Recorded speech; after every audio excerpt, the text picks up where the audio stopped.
Hello, and this is the prototype video for Huntington's disease protein disorder, where I will illustrate how DNA is replicated, how transcription works, and how translation makes amino acids and builds proteins to the best of my ability, using Brawl Stars as my medium to easily guide you through the basic understanding of protein synthesis. To simplify my teaching, the following characters/items will be used to replace the common material of which we are familiar with. Try to memorize them, but I will point out important things as we go.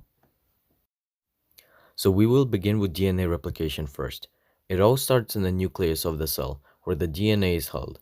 DNA is a double helix structure of two strands that run anti-parallel to each other, which contain nucleotides between them that allow them to stay together through hydrogen bonds.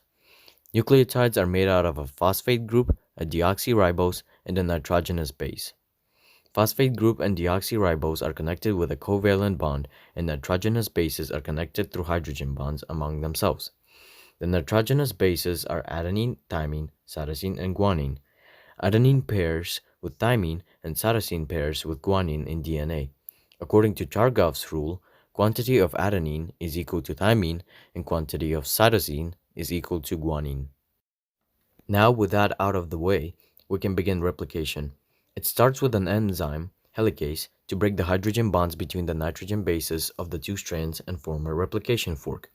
This ensures that the two strands are open to be coded from by DNA polymerase. But before DNA polymerase comes into the play, primase, another enzyme, puts a starting point for DNA polymerase to start coding from. To get this out of the way too, there is a leading and a lagging strand. Leading strand will go from 3' to 5', and lagging strand will go from 5' to 3'. Easiest way to remember this is that primers will go on the 3' end, meaning that on leading strand, they can place a primer and let DNA polymerase go in a straight line towards the replication fork.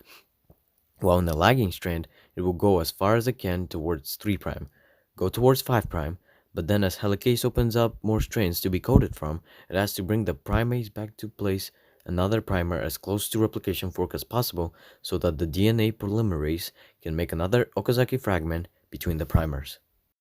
Moving on, after primase puts a primer, DNA polymerase starts connecting nucleotides with the old template to create a new template. As previously mentioned, lagging strand is different. Primase puts a primer and DNA polymerase goes in the opposite direction of helicase. Then primase returns to place another primer closer to replication fork, and the process repeats until all of DNA is split and constructed into two new DNA. To finish, ligase seals all of the places from primers. So okay, DNA replication is done. Now moving on to transcription. RNA is different from DNA by three characteristics. The sugar is ribose, not deoxyribose. It is one-stranded, and there is no thymine in the RNA, but rather uracil. There are three types of RNA: ribosomal RNA, which is what ribosomes are primarily made out of; messenger RNA, which is what delivers the codons necessary to form proteins; and transfer RNA, which is what delivers the required amino acids based on the mRNA. Back to transcription, the early stages are similar, except one thing. Instead of the enzymes helicase, ligase, and DNA polymerase, all of their actions are done by RNA polymerase.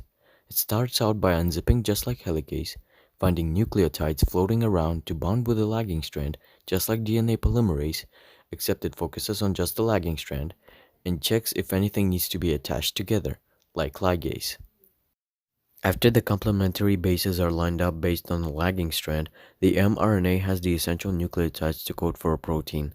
The mRNA will then be spliced to remove the unnecessary chunks, called introns, and connect the important remainders, called exons.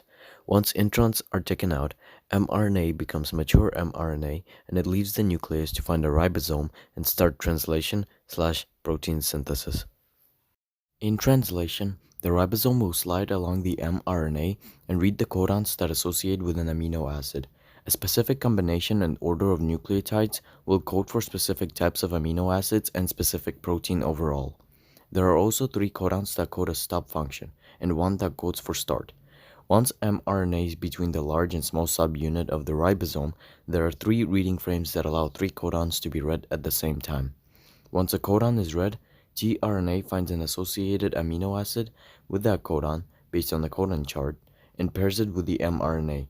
Once that is done, the amino acid is left behind and the tRNA leaves the ribosome.